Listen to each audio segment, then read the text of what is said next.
We are on the Goat Cup Road from Gundagai to Tumut. Many logging trucks use this road as the timber industry is huge. I don't much like the idea of being a BMW sandwich.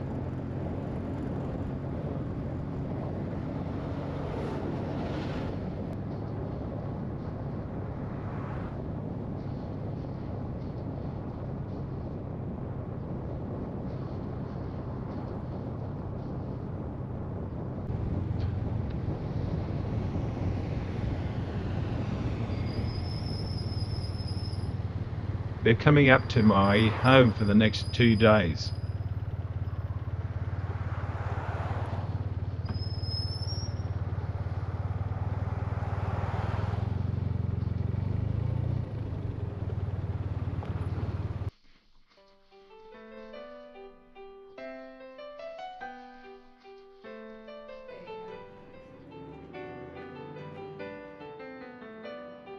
We are discussing where to park the bike. I'm booked into the last available unit, which does not have a dedicated parking space.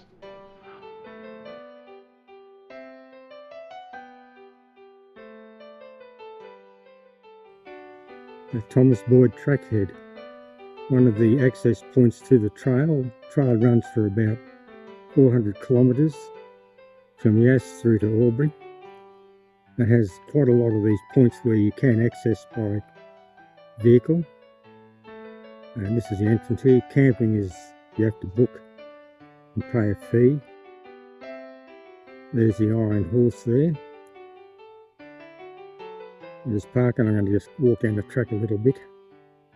And there's a bit of a spot in here. It's all shady. Grass is mown, clean.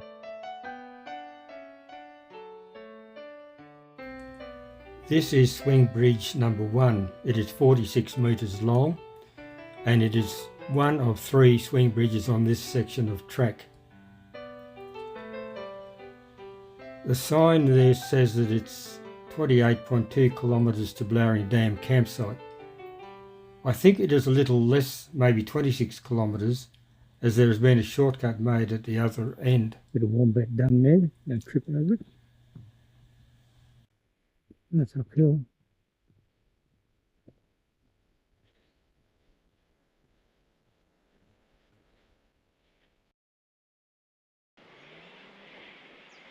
Beautiful mountain stream.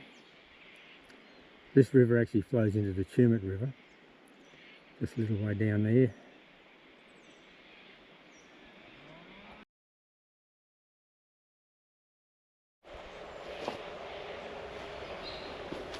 A lot of deciduous trees alongside this track here, which is alongside the Burra-Gandra River. A bit hard to say that, but deciduous trees are not native here, of course. Australia has very few native deciduous trees, but they certainly make a nice area to walk. It's on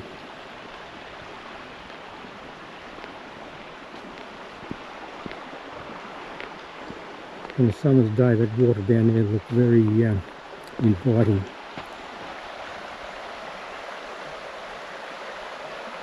Nice mountain stream. The walking trail is named after the explorers Hamilton, Hume and William Hovell.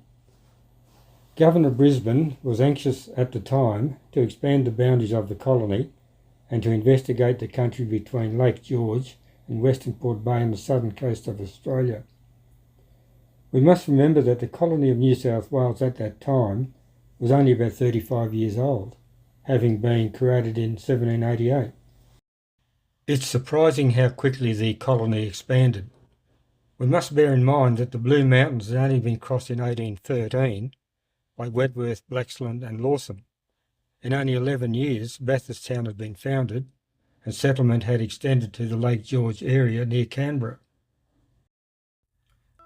Hume and Hovell started their exploration in the spring of 1824. They returned successfully in the summer of 1825. Hume and Hovell had 6 assigned convicts seeking their tickets of leave.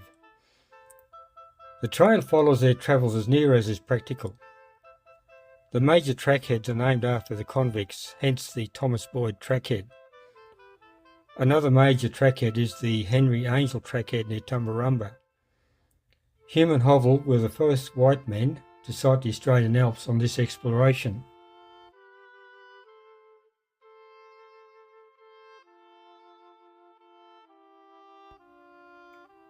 The track has been constructed over Crown land, State Forest, National Park and over private land by agreement with the owners.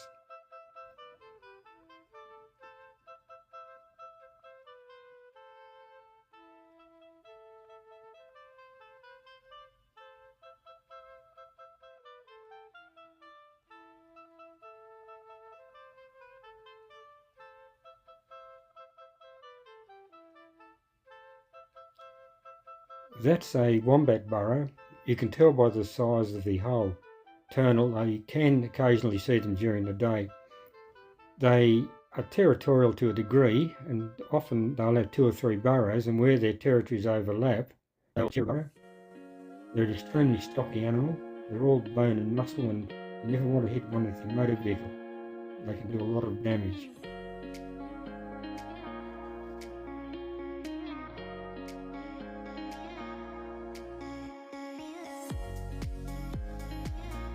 Hume and Hovell navigated their way to Corio Bay on the south coast of Australia, the site of present-day Geelong. They passed down the western side of Port Phillip Bay, not knowing that they were travelling down that side. They weren't inside the bay itself. Hovell was a ship's commander. He migrated to Australia in 1813, where he worked for Simeon Lord, an ex-convict come emancipist. Simeon Lord became one of the leading identities in Sydney at that time.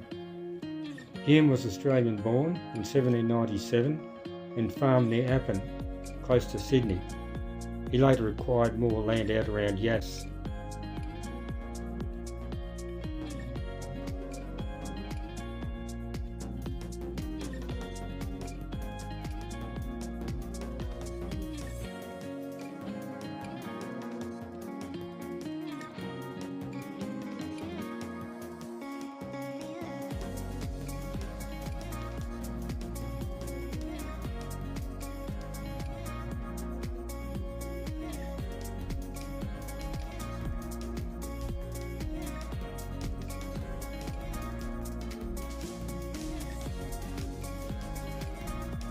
Coming up now to the swing bridge, which takes us back to the camping area for the Thomas Boyd Trackhead.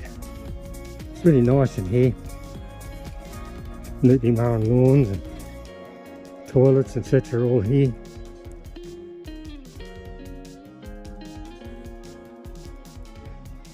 This, I think, is probably one of the best spots on the whole trail. I've seen most of the trail, there's only a few sections I haven't seen, and I think this has to be one of the best.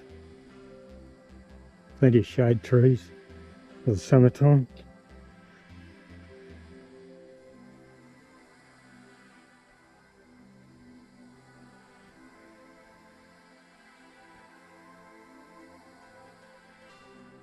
There we are, what a magnificent structure.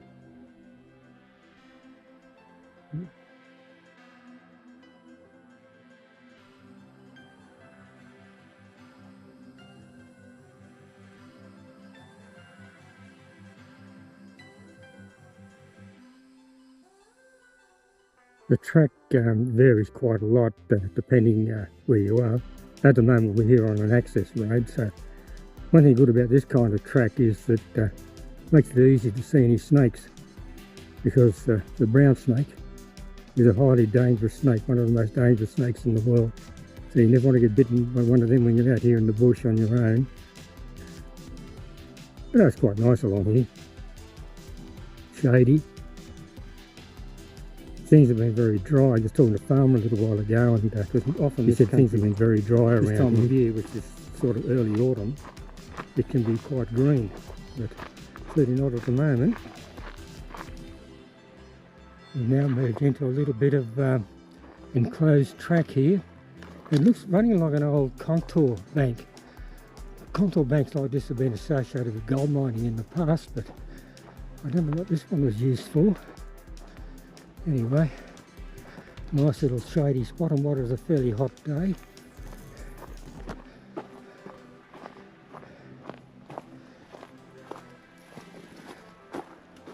Okay, we cross another fence line now.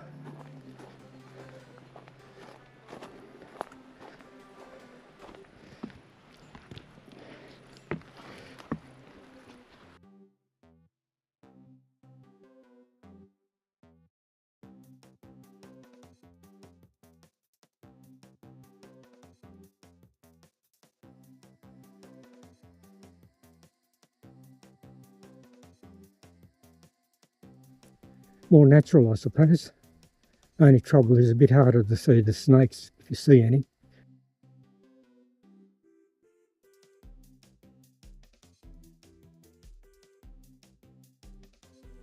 It's a nice little walk along here.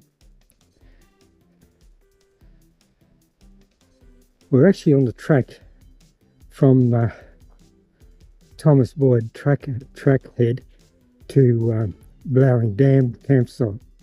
So it's a fair way from here. I think it probably would be close to 15 kilometres.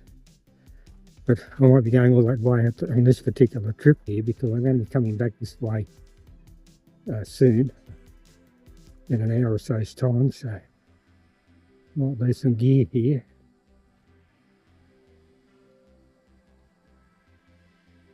Okay. There's a track marker telling us to go follow the arrow.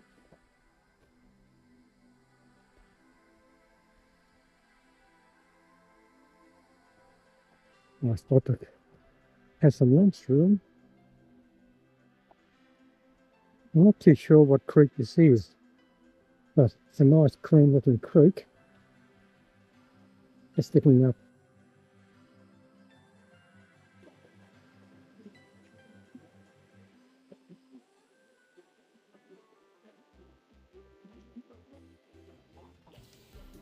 Being a modern day explorer, I thought I would name this creek either Misery Creek or Drama Creek, for reasons which will become obvious on the return.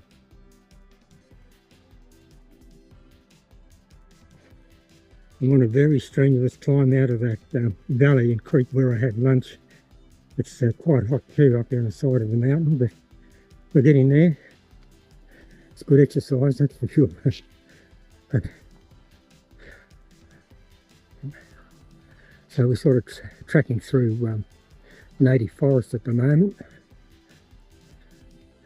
but I'm hoping shortly to meet the fence to the national park, and then I think we go along that for about half a kilometre or so, and then I should see the gap for the fox gap. Now we're going downhill. Although after that uphill climb, this might be level, even though it seems like it's going downhill. Not easier going anyway.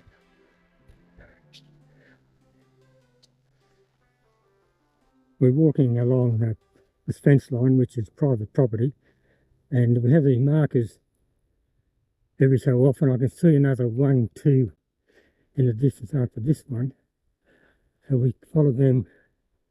We don't have to worry about trespassing.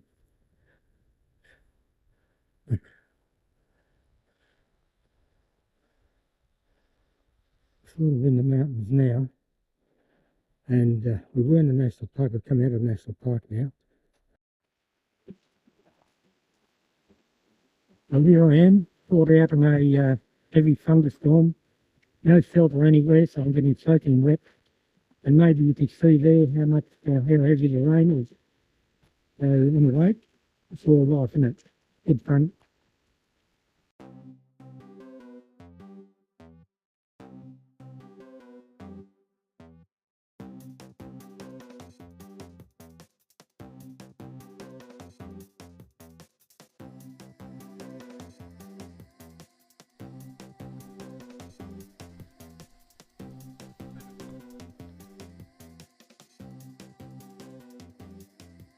Rather nice part of the trail here, just running through these bushes here. We're very close to the Gubra River, it's just down there on our right, but I'm going up to the swing bridge, which I have been warned has got wasp nest on it, and apparently they're pretty aggressive. Anyway, we'll find out in due course. So I've got a jacket on and long sleeves and so forth and a big hat. Maybe that'll keep them away. We shall have to wait and see.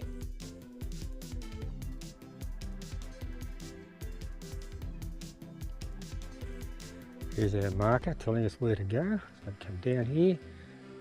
I can hear the river.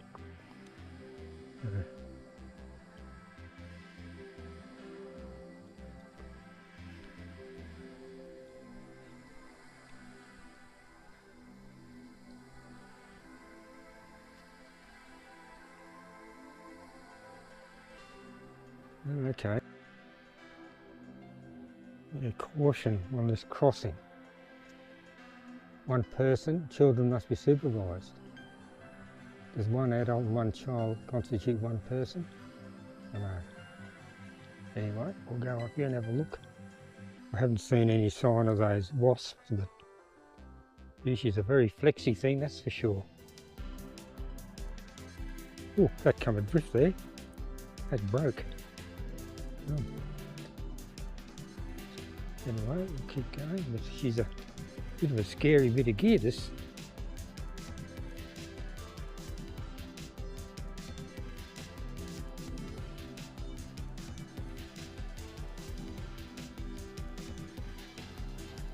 Hopefully we'll get some statistics on the bridge when we get across the other side.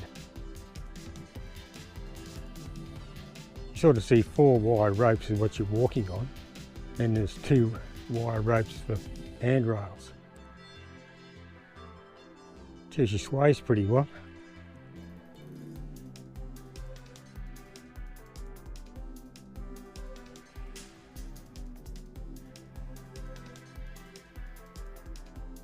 Anyways,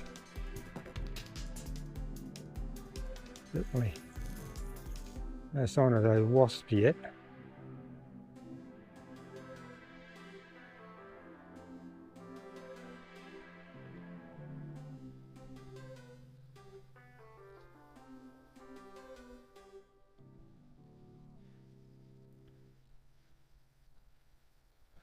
Yeah, so he rocks and rolls a lot. There we go. There's a river going down there. This river runs into the Tumut River. Okay, I'll keep going.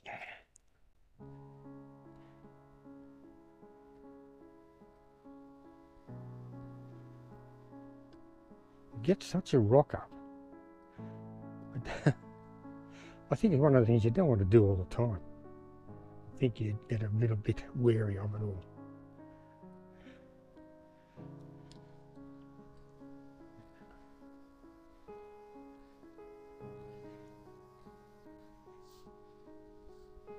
Nearing the end of the swing bridge, it's 60 metres long.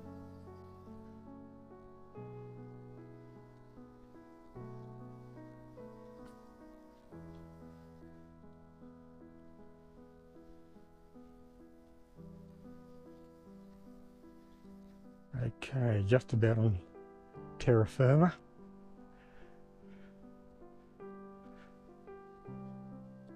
It was a rather neat experience. You'd better sitting around watching TV.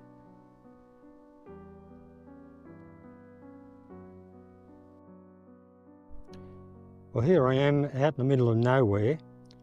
I decided to take this road to Argalong, and I thought it's such a beautiful ride, but I couldn't take any video on the way up because the sun was really shining right in my eyes, but I'm going to video the trip back.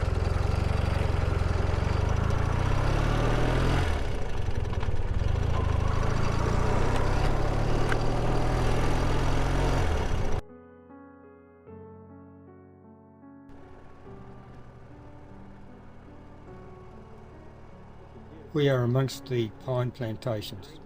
Tens of thousands of hectares have been planted out with Pinus radiata. The Pinus radiata is a North American pine, and after testing with other varieties were thought best suited to Australian conditions. The plantations tend to be at the higher elevations.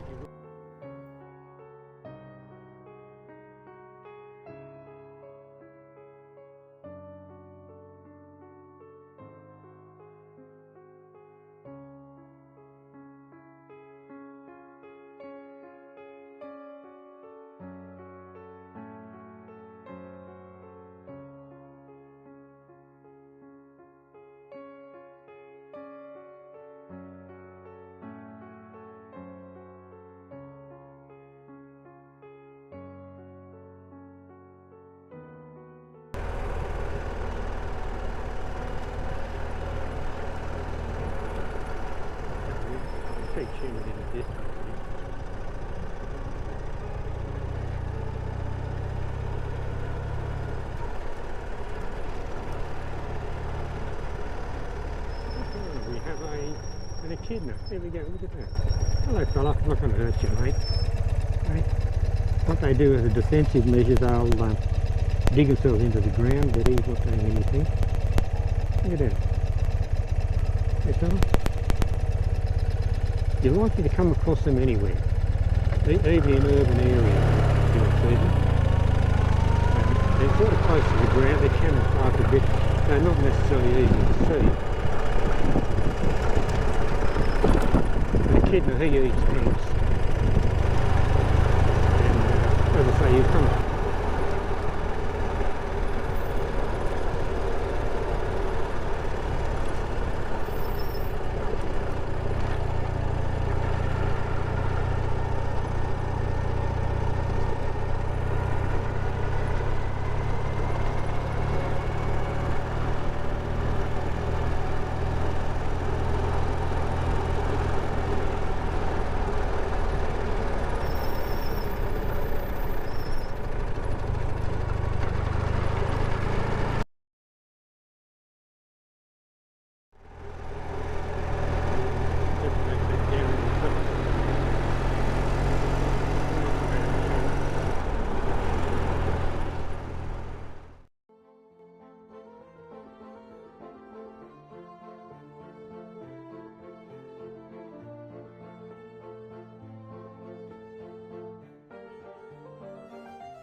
We are now back on the Hume and Hovell Trail, nearing the end of this stage. About 2 kilometres to go. This swing bridge number 3 crosses the Tumut River. This bridge was built by the Australian Army as a training exercise in 7 days. Good going, I reckon. We are now about 15 kilometres south of Tumut Township and less than 2 kilometres from the Blowering Dam wall.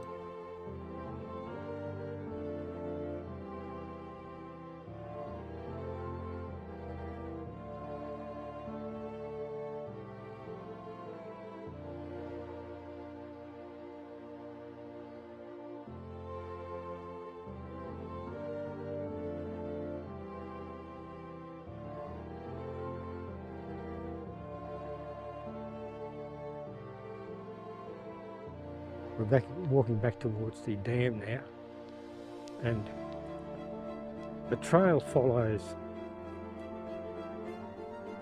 they're mainly footpaths, but sometimes it'll go onto disused roads where there's very little traffic, and so this is, there's a sign there saying we're on the trail,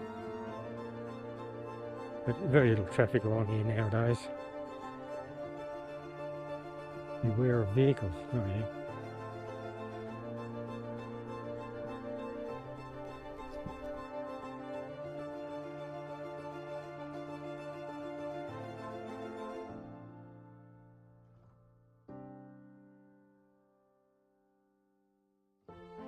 We are now walking beside the Tumut River, a famous trout fishing stream.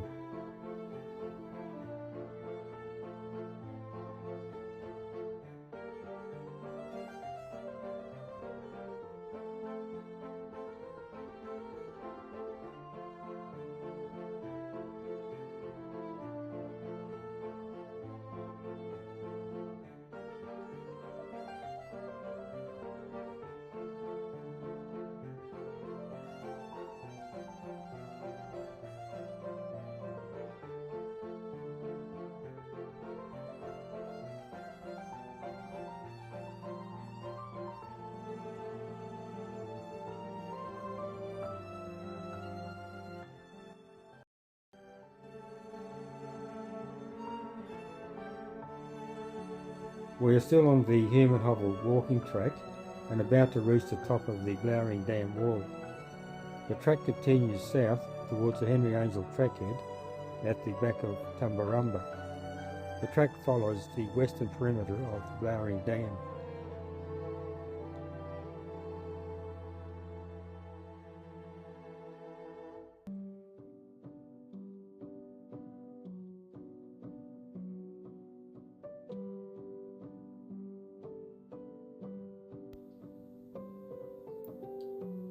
What an impressive sight to be riding along the base of the Blowering Dam. The wall is a rock-filled structure with an impervious clay core. The crest is 3/4 of a kilometre long. Blowering Dam is a major dam in the Snowy Scheme. The Snowy Scheme was designed to harness the waters from the Australian Alps. Further, it diverted water that was flowing to the ocean back inland through a network of aqueducts, tunnels and dams. The major catchment for this process is Hume Dam on the eastern side of the mountains. Hume Dam channels water to either the Murray or the Murrumbidgee river system. The Tumut River flows into the Murrumbidgee. On the Tumut River alone there are 4 dams, 3 major power stations plus Blowering Power Station.